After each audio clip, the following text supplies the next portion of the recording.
You think you know me.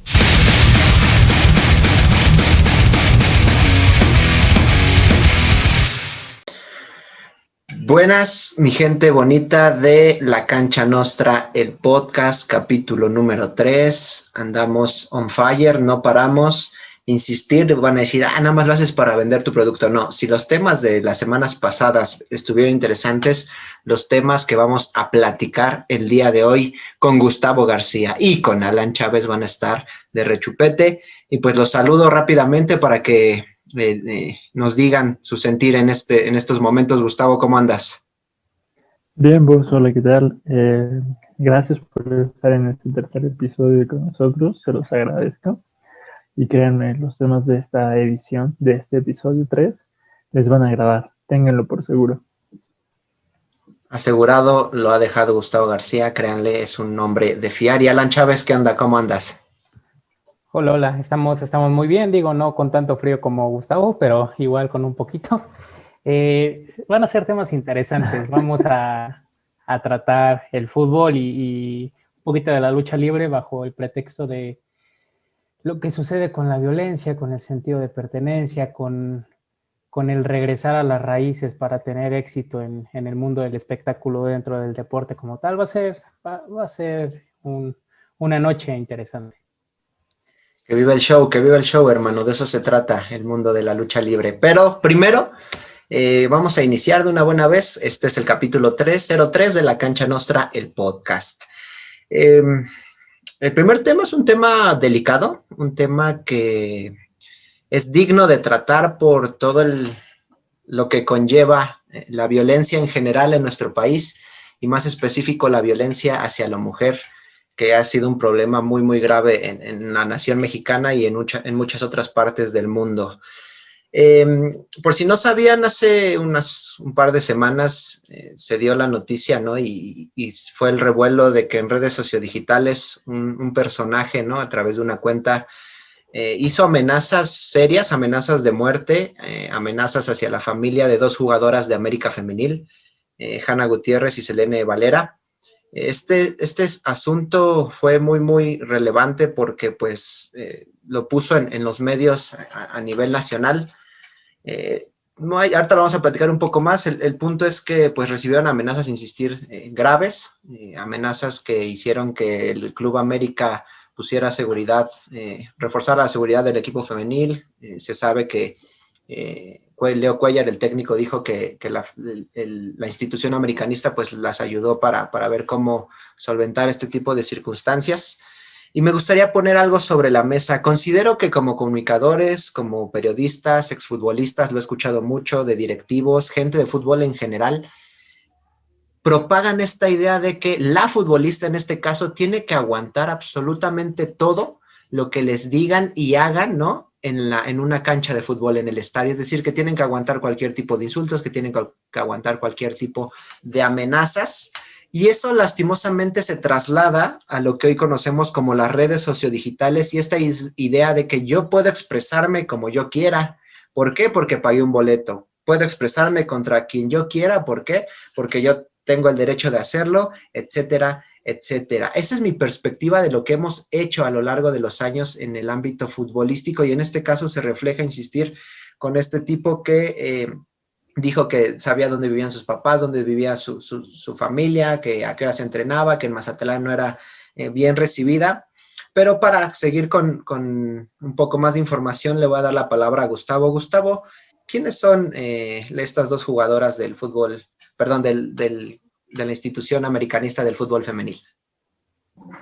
Mira, la primera es, bueno, la que recibió las amenazas más fuertes es Hanna Gutiérrez. Es una niña de 17 años que desde 2018 está jugando con el equipo profesional de América en la Liga Femenil, en la Liga MX Femenil.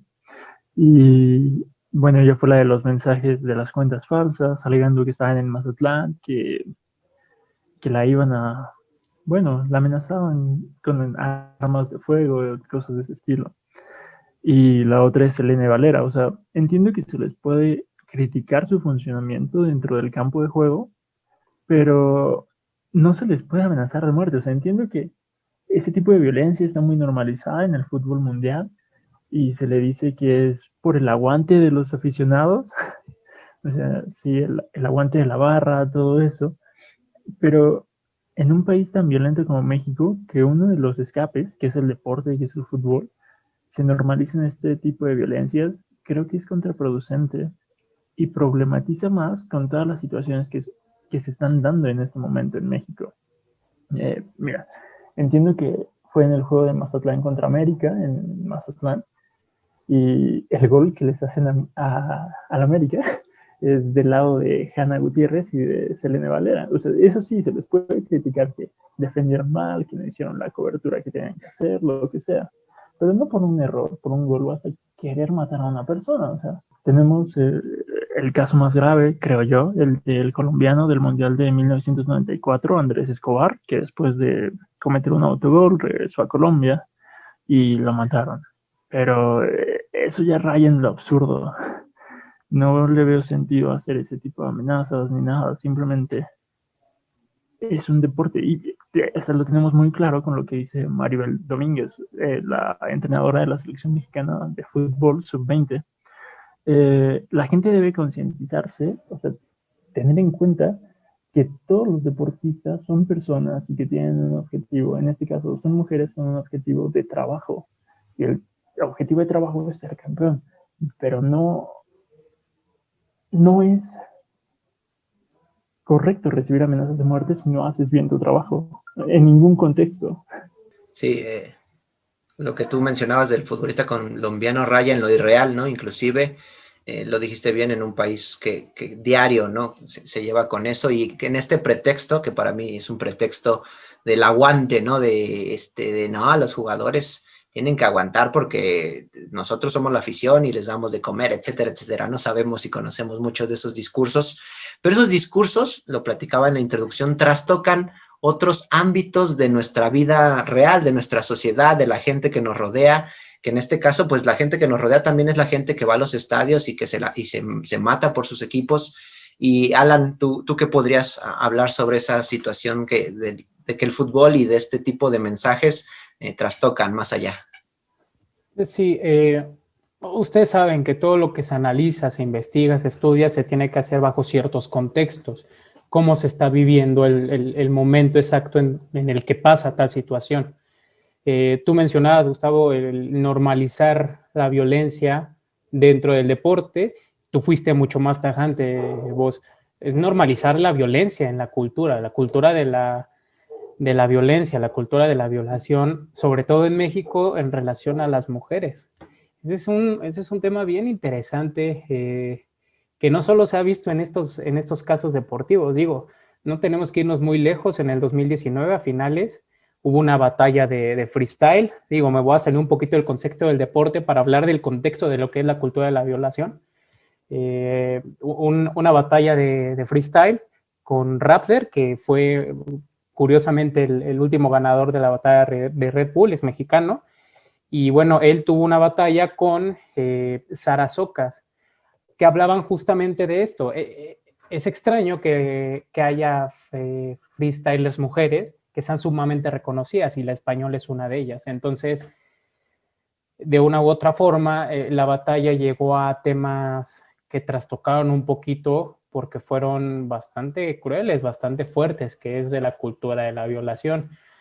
La española en contra totalmente y Raptor en el personaje que es y en lo que hace, dando como el contexto de, bueno, esto pasa por esto y por esto, y muchas mujeres no hacen nada por esto, por esto, por esto. Más allá de que sabemos que está mal o que no debería pasar, es algo que está muy latente en el país y que se está explotando a otras aristas de la República, que es justamente el normalizar tanto la violencia. Vámonos quitemos un poquito violencia hacia las mujeres, violencia en general. Tú has visto muchos medios, muchos periódicos, como la nota roja es la que más se vende cuando habla de justamente asesinatos, muertes, etcétera.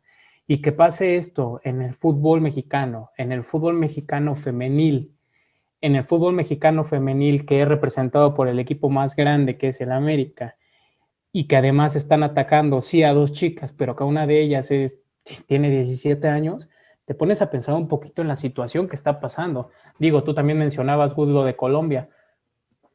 También hay que ver qué países son los que están sucediendo todo esto. Colombia, México, tercermundismo, problemas económicos, problemas sociales, etc., etc., etc. Hay muchas cosas que se pueden hablar en este aspecto y bueno, es lamentable que tenga que pasar estas situaciones. Digo, América ya habló al respecto, ya comentó todo lo que tiene que pasar.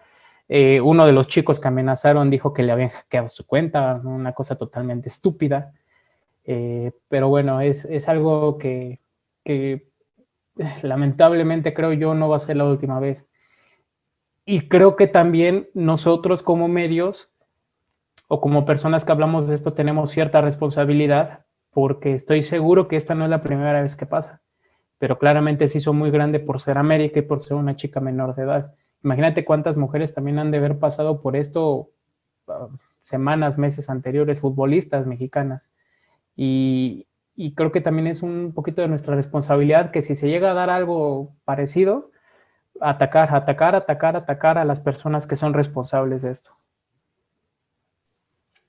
Sí, entiendo, perdón, que Alan ahorita lo que comentó, ¿no? De atacar, de ir en contra, ¿no? Y también generar más violencia, sino pues puntualizarlo y ponerlo y decirle a la gente que eso es algo erróneo. Gustavo lo dijo perfectamente, amenazar a alguien de muerte porque está haciendo mal su trabajo, raya en lo ridículo, en lo que debería ser irreal, pero lastimosamente no lo es. También lo mencionaban, es una chava de 17 años, todavía ni siquiera es mayor de edad. Selene es un poco más grande, 24, 26 por ahí, pero el asunto radica en que esto no debe ser normalizado y por eso lo planteaba la pregunta de los medios tenemos la culpa, qué tanta responsabilidad tenemos, y al final del día es algo que pasa en todo el mundo, ¿no?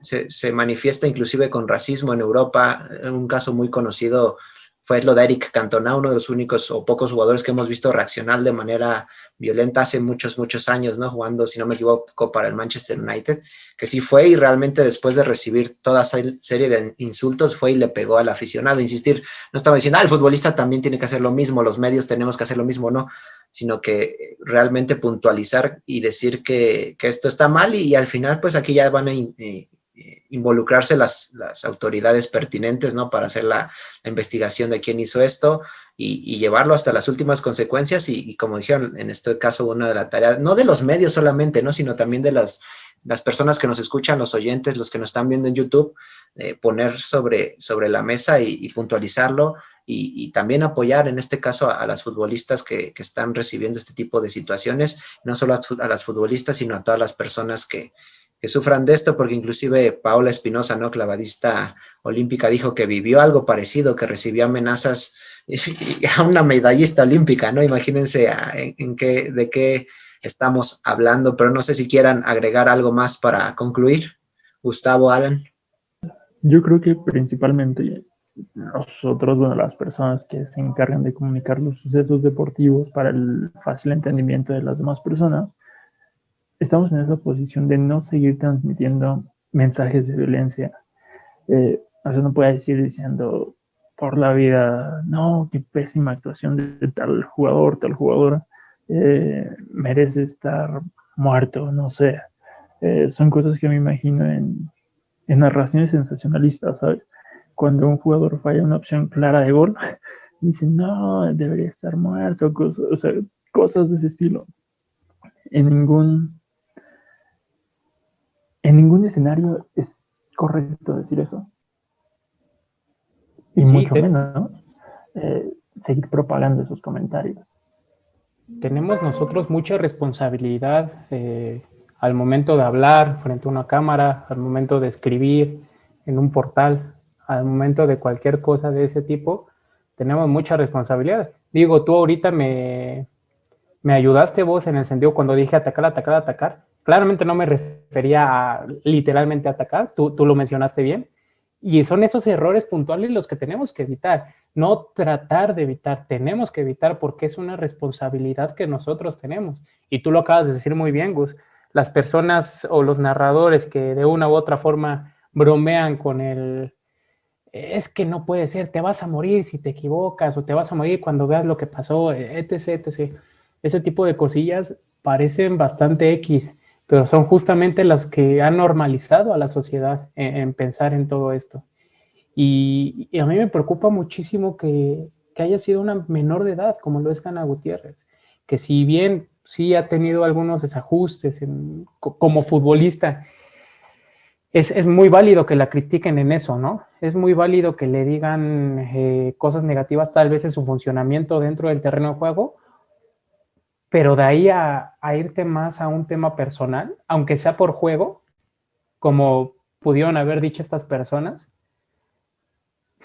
hay cosas que simplemente no puedes jugar, no puede ser juego, y esto es algo bastante preocupante, digo, yo esperaría que ya no vuelva a pasar, no estoy tan seguro que así sea, pero pues sí, tenemos una responsabilidad muy grande nosotros para visibilizar todo lo que sucede aquí. Pues de nada por salvarte, Alan. No es cierto.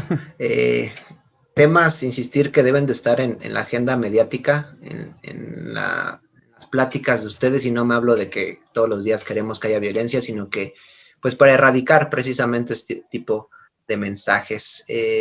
Pues hasta aquí dejamos el primer tema de esta situación que se vivió en el fútbol mexicano femenil, en la mejor liga de Latinoamérica, que eso es también verdad.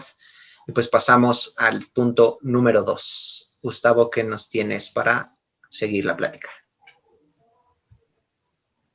El punto número 2 del episodio número 3 de la cancha nuestra es una cuestión importante, más ahora teniendo en cuenta que Tigres está por jugar el Mundial de Clubes.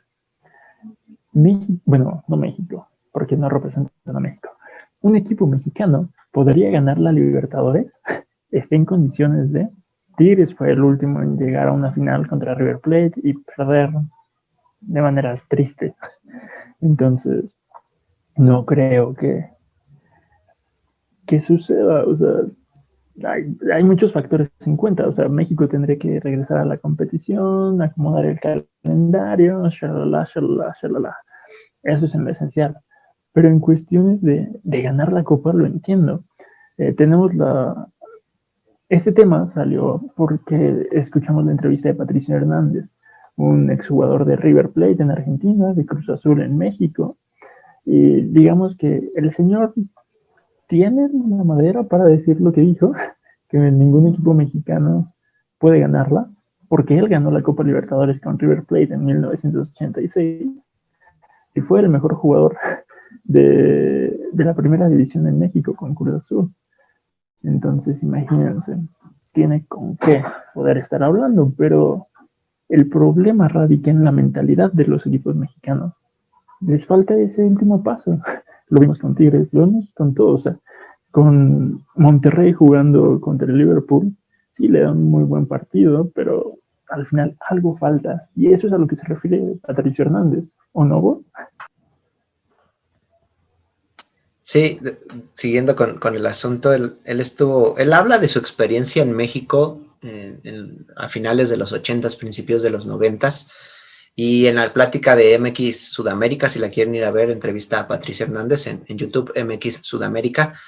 Él habla de lo que vivió, que después se desprendió bastante de México, diciendo que pues a lo mejor se revienta los resúmenes o lo que le platican sus colegas exfutbolistas y así, pero él habla de su experiencia, habla de que cuando él vino a jugar realmente se conocía a México como una liga en subdesarrollo, ¿no? Obviamente los sudamericanos siempre han tenido ese pensamiento, perdón, de que pues seguimos siendo pues, los equipos, pues que no estamos al nivel de Sudamérica y por supuesto mucho menos de Europa.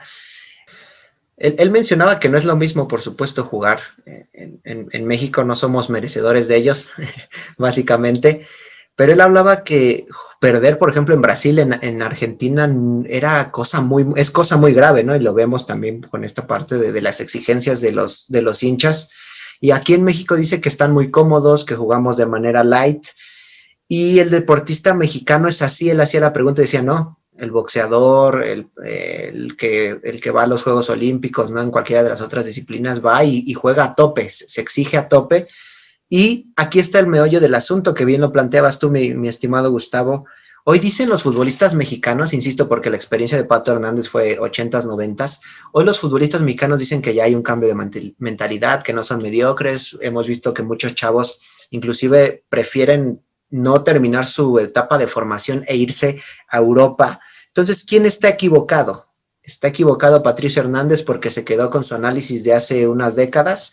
¿O están equivocados los futbolistas mexas porque ellos, viendo el nivel que ya dijeron de Palmeiras y perdón, se me fue el otro, de Palmeiras Santos. y de Santos de Brasil, pues yo digo que un Tigres, que un Cruz Azul antes de la tragedia, que no sé, un América en mejor estado puede ganarles la Copa Libertadores. O no sé también qué piense, qué diga el estimado Alan. Sí, bueno, hablar del Palmeiras Santos, ahorita lo vamos a tocar, pero realmente no hay mucho. Yo digo que de una u otra forma tienes cierta razón en unas cosas y los futbolistas tienen cierta razón en otra. Digo, no te puedes quedar con el mismo pensamiento de hace 30 años, ¿no? Pero sí es una realidad que México paga muy bien a sus futbolistas.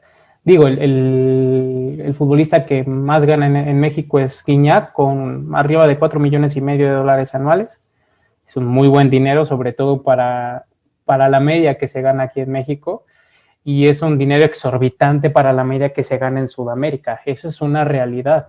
El futbolista mexicano, o más bien el futbolista de la Liga MX, está cómodo si lo comparamos con la Liga Sudamericana o con Sudamérica, porque en Sudamérica las condiciones son muy nefastas en cierto sentido.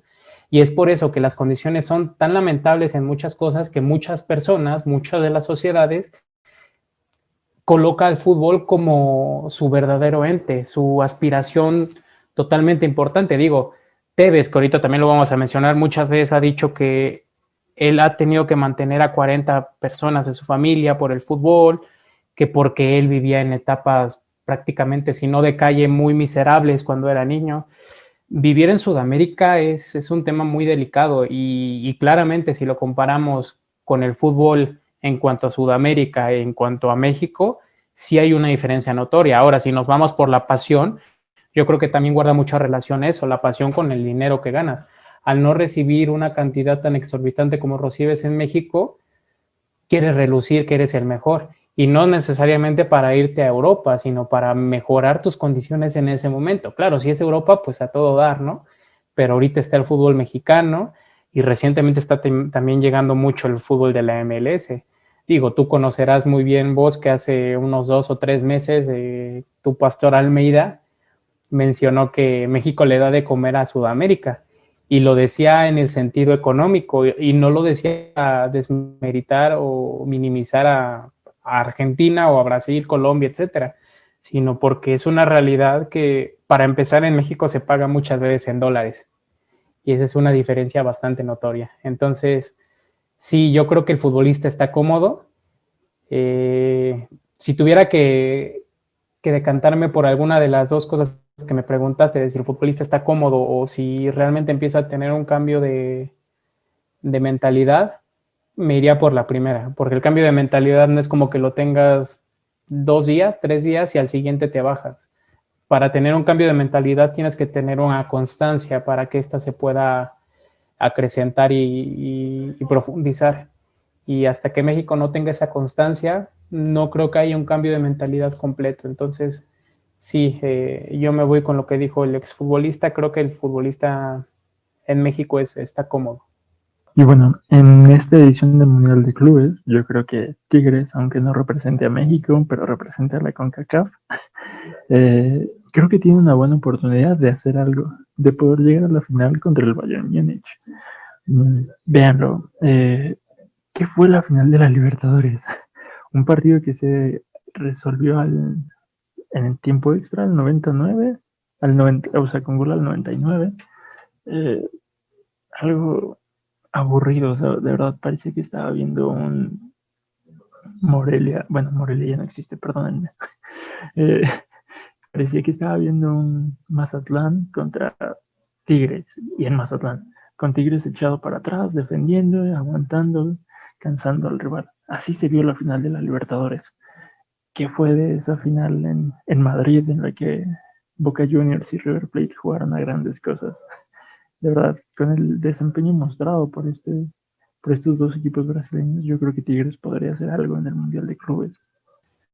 Además, recientemente el grupo de estudio técnico de la CONMEBOL presentó el equipo ideal de la competencia y tiene a varios jugadores del Palmeiras, de Santos, de River Plate, hasta de Boca Juniors. Está Carlos Tevez, ¿pueden creerlo? Mira, el portero es Weberton de Palmeiras, los defensores Matías Viña y Gustavo Gómez, también de Palmeiras, Luis Verísimo de Santos, Gonzalo Montiel de River Plate, y los mediocampistas son Gabriel Menino de Palmeiras, Enzo Pérez de River Plate, Jefferson Soteldo de Santos. Y adelante tenemos a Mariño de Santos, a Rafael Santos Borré de River y a Carlos Tevez. Ahí la única alteración que haría esa alineación sería sacar a Tevez, pero metería a otro jugador de Boca Juniors, que es Toto Salvio. Él tuvo una muy buena actuación en esta edición de la Libertadores. No sé qué opinan ustedes, Alan. Sí, el Toto Salvio, que además es bastante reconocido por festejar a lo Dragon Ball Z. Es un once competitivo, digo, por donde lo quieras ver. Weberton es el tercer arquero de la selección. Está Santos Borré, que desde siempre, bueno, no desde siempre, desde hace algunos años estaba involucrado para ir al fútbol de Europa. Mencionaste al venezolano, que se me fue su nombre, el mediocampista del Santos, se me fue su nombre, Soteldo. También es una bestia, es uno de los mejores venezolanos que hay actualmente. El 11 es bastante competitivo. El tema es que sí, como dijiste tú, la final fue bastante aburrida y bastante extraña para lo que uno pensaría que ofrecerían dos equipos brasileños, ¿no? El tema es que, digo, no estoy tan empapado del fútbol brasileño. No sé si lo que pasó fue producto de la casualidad o si realmente ya se juega así en Brasil. Yo quisiera pensar que no. No podría hablar a grandes rasgos de si esto que se vivió aquí fue el nivel del fútbol brasileño, del Palmeiras y del Santos. Pero bueno, si nos vamos a momentos, creo que sí Tigres tiene un plantel bastante, una oportunidad más bien bastante importante, porque bueno, Palmeiras viene de ganar el último minuto y previo había caído 2-0 ante River en su propio estadio, ¿no? Y aparte va a ser una oportunidad única, porque justamente estaba leyendo hace unas horas que desde el nuevo formato para acá de la Mundial de Clubes, que fue el 2005-2016, ningún equipo mexicano ha podido vencer a sudamericanos ni europeos. Entonces, va a estar bueno si en principio tiene que ganarle a su homónimo surcoreano, ¿no? Si pasa, se va a enfrentar al Palmeiras y va a estar interesante, digo. Ya ahorita no se espera nada de nadie, ¿no? Y menos si no nos representan. Pero bueno, vamos a ver. El chiste es que sea un partido interesante y un partido sobre todo espectacular, que te motive, que te apasione. Digo, Tigres va a estar jugando a las 8 de la mañana, no es una hora tan descabellada. Vamos a ver qué ocurre con los regios. Y al final del día esto es lo que se plantea, ¿no? Con las palabras que retomamos de esta entrevista del Pato Hernández, pues, y es mucho que comentan los analistas de los grandes medios, ¿no? Que pues realmente el nivel de Sudamérica, el nivel del fútbol de CONMEBOL no es tan lúcido, ¿no? Que vemos a ciertos equipos que están como por arriba del nivel, pero debajo le competimos de tú a tú, según algunos analistas, al fútbol sudamericano. Pero, ¿qué pasará? ¿Será posible? ¿Sí o no? El Tigres dará la sorpresa. Bayern de Múnich, cuídense, mis chavos. Pues ahí está, México versus todo el mundo. Eso ya va a ser la nueva tónica del fútbol mexicano en torneos internacionales. Pasamos al tercer tema, la nostalgia, gente, la nostalgia.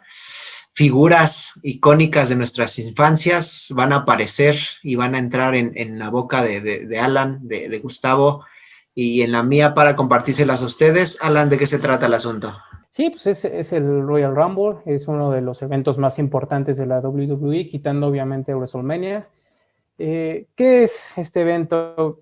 Simplemente trata de, entre otras peleas, claro está, la estelar es aquella en la que contempla a 30 personajes, 30 superestrellas en el cuadrilátero. Normalmente este evento es uno de los más,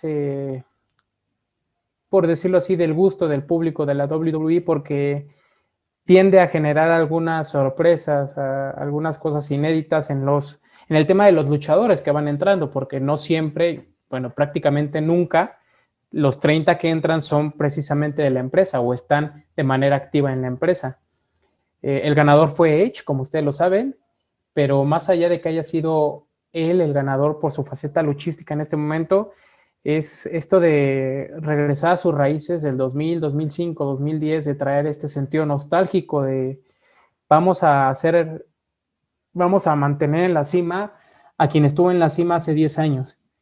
Y justo era lo que estábamos hablando. Aparte de Edge, otros elementos como Rey Mysterio, como Kane, regresaron a WrestleMania, a Royal Rumble, y era lo que estaba hablando con vos justamente un día antes, me parece, vos, de cómo esta compañía que se dedica o que es experta a generar entretenimiento, espectáculo, ha tenido que regresar a estos luchadores, ya veteranos algunos, por una u otra razón, entre la que sobresale el hecho de no poder mantener a una superestrella latente, joven, que no pueda con el paquete. Digo, por un tiempo se intentó con Roman Reigns, no pasó nada. AJ Styles tampoco. El Undertaker apenas se tuvo que retirar. Y eso habla mucho de lo que pasa. Digo, quitando a John Cena, no ha habido otra superestrella que pueda relucir. Y ese es un problema, creo yo, que hay grave dentro del wrestling, dentro de la WWE, tan grande que pues ya le está comiendo el mandado All Elite Wrestling. No es como que ya le genere una audiencia mucho mayor, pero ya están compitiendo bastante. Y es este sentido de nostalgia, de pertenencia, pero también esta dificultad de no traer nuevas superestrellas o nuevos ídolos. Vámonos más allá de la lucha libre, vámonos con el fútbol.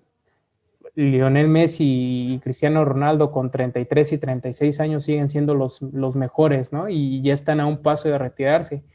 En el básquetbol está LeBron James, digo, hay estrellas que van surgiendo como Luka Doncic o Antetokounmpo. En el Super Bowl, que ya lo hemos hablado, está el pasado, que es Tom Brady, contra el presente, que está haciendo Pat Mahomes. Hay como atletas bastante característicos, pero no hay una ola de atletas que puedan tomar este rol. Y hablamos de lucha libre, de fútbol, de etcétera, que justamente estas empresas han tenido que regresar a sus orígenes, de poner en lo más alto de nuevo a personas como Edge, que si bien es un superatleta, una superestrella importante, su edad, creo yo, que ya no le da como para estar en estos puntos tan relevantes. Y el problema es justo ese, que si no se pone a él, ¿a quién van a poner? No sé qué opinen ustedes, no sé qué opines tú, vos, qué opines tú, Gus, de qué pasa con esto de no poder encontrar a los nuevos ídolos. Lo dices perfecto. El asunto que planteas es el asunto del cambio de batuta, ¿no? El cambio de generación que nos está dando Adam Joseph Copeland, ¿no? Que es el nombre verdadero de Edge. El hombre tiene 47 años y seguir peleando, o sea, seguir participando de la lucha libre es un asunto, pues, que no se le desea a nadie, ¿no? En el sentido de que estás a punto de llegar al quinto escalón y seguir participando de una situación bien seria, porque Edge sufrió una lesión en 2002 en un evento de SmackDown versus Eddie Guerrero. Ahí en una entrevista él narra que cuando lo estrellan en la escalera, pues escuchó como un crujido, ¿no? Creyó que había sido la escalera, pero realmente no, fue su cuello. Le diagnosticaron estenosis espinal cervical y en 2011, después de muchas operaciones, no quedan al 100, ¿no? O sea, son fracturas y lesiones graves. En 2011 se retira en WrestleMania al defender su campeonato ante Alberto del Río. Y en esta parte de la nostalgia que planteaste perfectamente, en junio del 2020 regresa precisamente en el evento de Royal Rumble y fue la hecatombe, ¿no? Fue Edge regresó y tú ves las grabaciones a los rostros de los públicos, del público, perdón, que pues no estaban, por supuesto, esperando eso y es de emoción, ¿no? De regresar insisto, a estos ídolos de infancia y yo estoy a punto de quebrarme en llanto y como ocurrió con Jeff Hardy y Matt Hardy hace, recuerdo 2017, unos años, que regresaron y fue el bombazo, ¿no? Pero no se logra este cambio de estafeta, este cambio de ídolos, que como bien dijiste, el Undertaker también ya se tuvo que haber retirado todavía años antes, ¿no? Y Rey Mysterio, pues al parecer quería todavía echarse unas peleas con su hijo y después irse, y así nos vamos con los grandes rostros que hoy pues no tienen referentes. Por ejemplo, la pelea por el campeonato de la WWE duró, ¿qué te gusta? 5 minutos, cuando el campeonato de la WWE es el estelar, es el que recordamos, por ejemplo, grandes luchas como Shawn Michaels versus Undertaker que duraban, ¿qué te gusta? Media hora, y eran peleas que te dejaban neta extasiado de tremenda habilidad luchística, ¿no? De dos personas que han dedicado su vida a la lucha libre y que hoy, insistir, lastimosamente no estamos encontrando esos rostros que nos hagan admirarlos hasta, ¿cómo decirlo? Hasta topes que digas, no, este es mi ídolo, ¿no? O sea, yo tengo mi póster pegado en mi cuarto, ¿no? Como yo sí tengo del Místico, ¿no? Del Rey Misterio. Y dices tú, ok, es lucha libre norteamericana, ¿qué, no? ¿Qué hay con eso?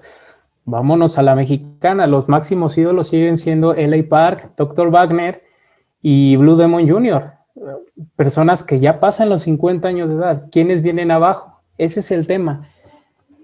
Al menos en la WWE está Psycho Clown, que lo quieren poner como el nuevo estandarte, es un poco más joven, claramente está, pero no se ha ganado el título de ídolo o de leyenda, pues claramente no. Mira, ahora hablando del Royal Rumble, sabemos que es uno de los 4 eventos grandes de WWE de pago por eventos. Entonces está el WrestleMania, el SummerSlam, el Survivor Series y el Royal Rumble. Entonces tenía que ser algo grande, ¿sabes? Para que pagaran, entendiendo que no hay espectadores debido a la pandemia, lo normal, ¿no? Intentaron hacer cosas como en la NBA, poner pantallas con las caras de los aficionados alrededor del ring y cosas así. Muchas cosas de bueno, al menos algo para la cultura pop fue la participación de Bad Bunny. Tienes a Bad Bunny con el maletín de Money in the Bank, que lo entrega John Morrison, y con la otra mano le da un microfonazo en la cabeza. O sea, son cosas que no te esperas y que ayudan. El mercado latino para la WWE es muy grande. Entonces, usar a un referente como Bad Bunny en estos eventos es importante.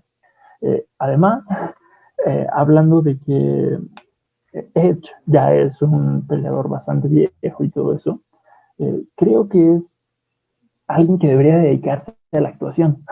Recientemente, una serie muy famosa, Vikingos, él actuó como un vikingo loco. Entonces, si le queda...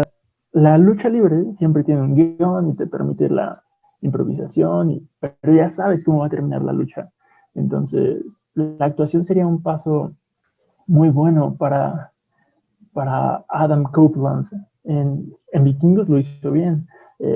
Se llama Ketil Flatnose, es un vikingo que se vuelve loco, que llega a Groenlandia.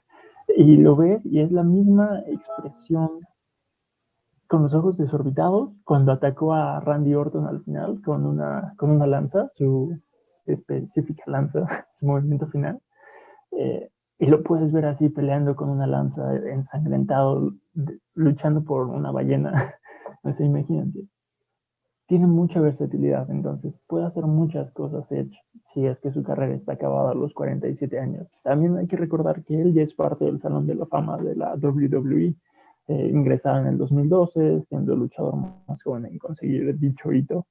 Entonces, Edge no tiene nada más que hacer en la lucha libre, lo ha hecho todo. Sí, la WWE de alguna forma te obliga a hacer eso, para que un luchador entre a la compañía de Vince McMahon, perdón.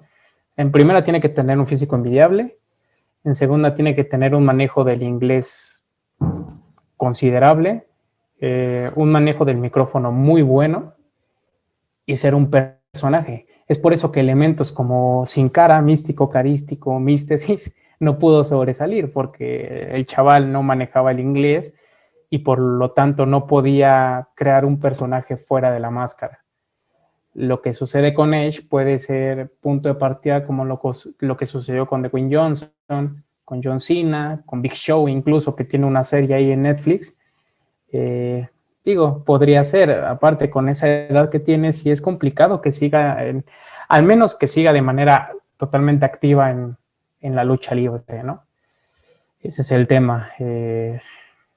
¿Por qué sigue activo a sus 40 y tantos años? ¿Por qué sigue activo? ¿Y por qué sigue en los planos estelares? No sé qué tengas que decir tu voz, pero a mí no me brinca mucho más bien eso. No, pues lo dijeron todo. En conclusión, dejen descansar a Edge, ¿no? O sea, basta ya, denle su espacio, que se vaya como John Cena y La Roca a Hollywood y que la reviente en grande o en otras grandes empresas de producciones audiovisuales en el mundo. Nos escucharon. Gracias, infinitas gracias. Capítulo 03, La Cancha Nostra. Por favor, síganos, ya sea en el canal de YouTube, ahí déjenos sus comentarios y síganos en Spotify, en Google Podcast, en Anchor.